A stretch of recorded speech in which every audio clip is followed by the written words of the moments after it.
Yan, ito na yung in-order kong kuan, si Parlin sa tubular. Kuan lang to, 2x3 na GI na si Parlins. Tapos itong 2x4 gagawin kong Raptor to. Yan, pati ito Raptor din to. Saka ito yung mga nakadikit sa pader. Pero pag nasa gitna ito tubular. Yan, tapos nag-order pa ako ng graba. Saka mayroon pang parating buhangin.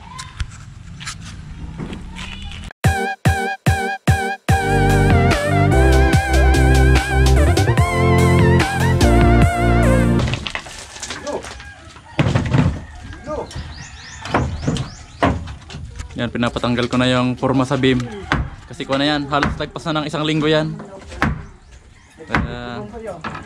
Tigas na yan.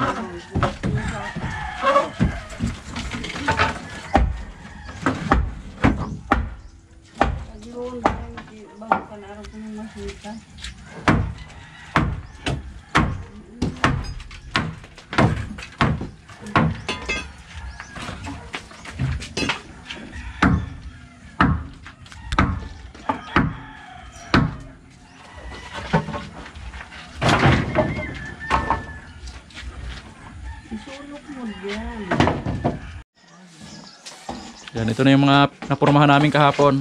Yan nga, pinapabaklas ko na para maituloy na namin yung asintada.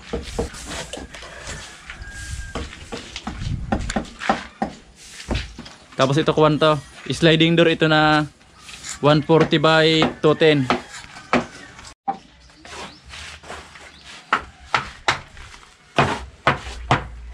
Natuloy na namin yung asintada. Yung kulang pang 5 patong. Dumating ng mga kabayan yung kuwan ko. In-order kong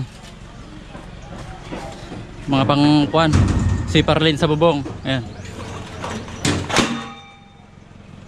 2x3 lang yan. Saka itong angle bar 2x2 patong ng si Parlin. Tapos may kasama na itong tubular. Ayan.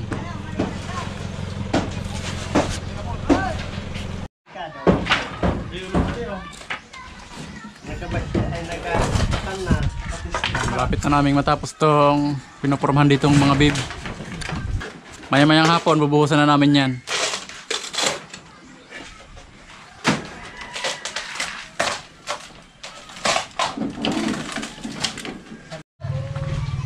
Tignan natin dito sa taas yung mga beam na pinormahan ni Edmar kung matibay. Mar, lagyan mo pa to dito ng isang kahoy na para hindi lumubo ito. Kasi malaki to eh. Kung maliit lang, pwede.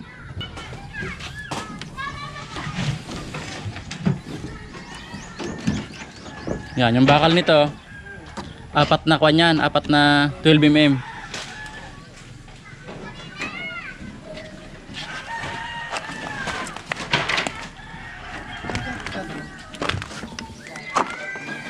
Tapos yung bakal na papunta doon, ito yung dulo. Pinausli ko dito, di bali yung naging dugtungan niya sa gitna ng poste. Yan, kaya yung papunta dito sa nakahangkas ito mga kabayan, wala siyang pader sa ilalim. Yung naka-eskwala na to. Kasi yung gagawin ko yung bintana dyan, naka-eskwala rin na ganon. Yan, kaya buo yan, wala siyang dugtungan. Yan, makikita nyo nakabind lang siya dito. Tapos ito makikita nyo yung dulong ito, yung beam na galing doon, na nakasampa siya dyan sa poste yan, nakapasok yan. Para matibay, hindi siya bababa. Kasi ito may asintada pa ito, papunta doon.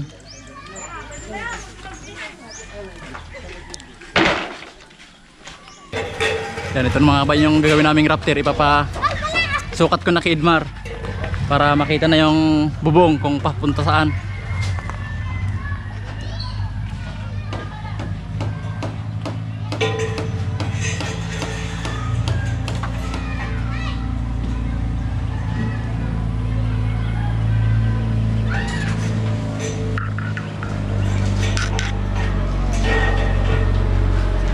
Yan, talian mo Mar. Yan, dumating din yung in-order kong kwan, buhangin.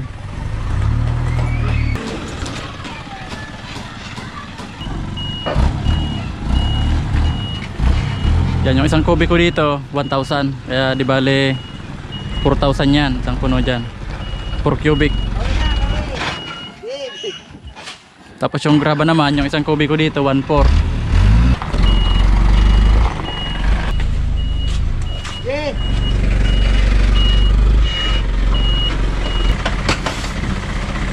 Yan, saktong-sakto.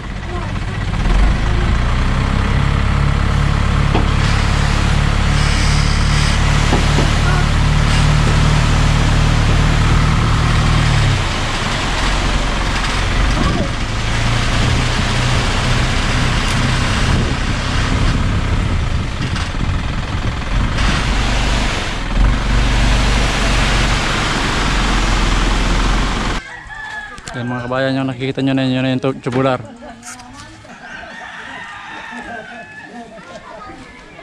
Yan, ito namang pader dito, pinapagiba ko na kay J. King para makabuelo na kami sa loob.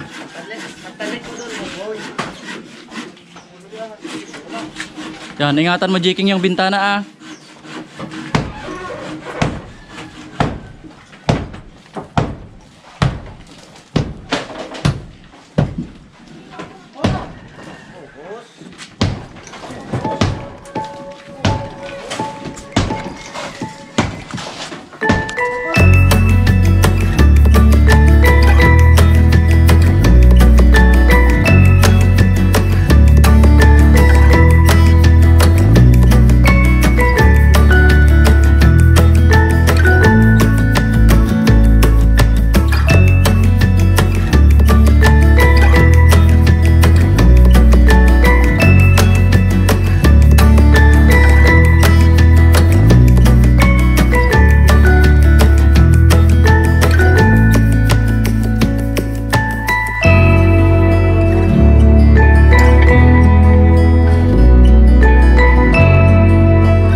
Yan, ginibaan na ni J. King.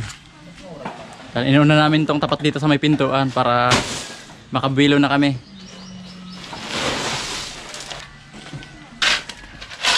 Yan, naghahalo na kami pang buhos dito sa beam.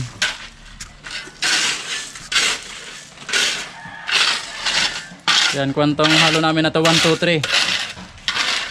Isang simento, 2 buhangin, 3 graba.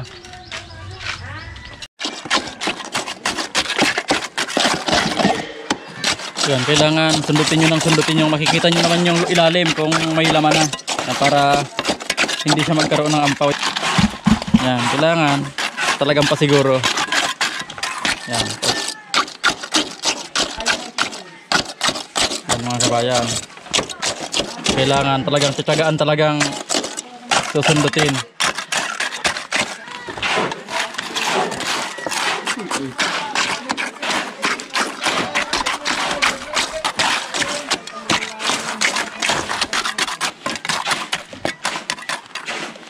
Yan, kunti na lang, nangangalahati na kami.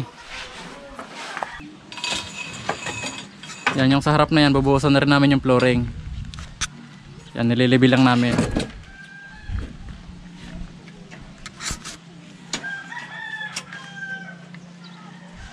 Kwanto galing dun sa main floor namin na yon, nakababa lang to ng 15 cm.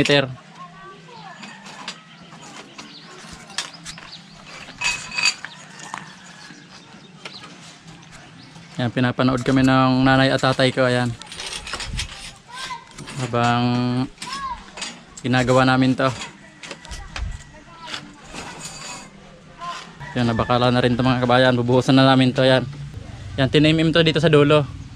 Tapos yung dulo niyan, nakasabit dito sa vertical. Yan. Vertical bar nitong sa may main door. Yan, nakatali yan dito.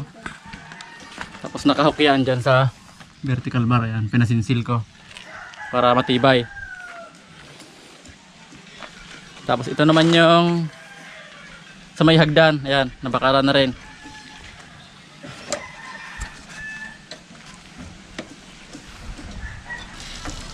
Yan, sulignom yan mga kabayan. Yan yung sulignom na yung mayroon kasi niya na pang kahoy. Ito pang kwanto, pang lupa. Kasi maraming anay dito. Yan yung sumira ng bahay namin.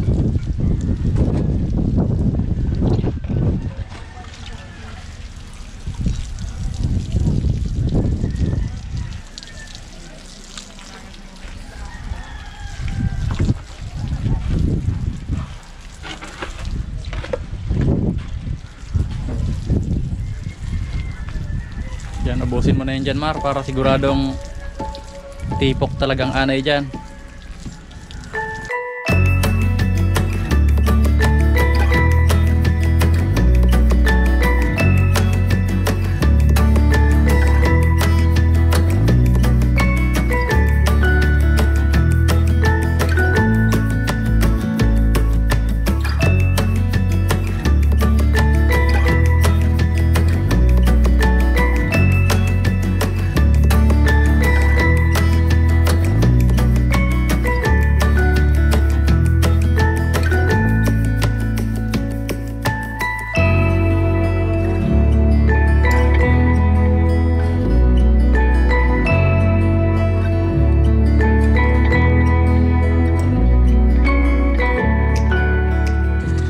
Ito yung mga tapos namin ngayong maghapon.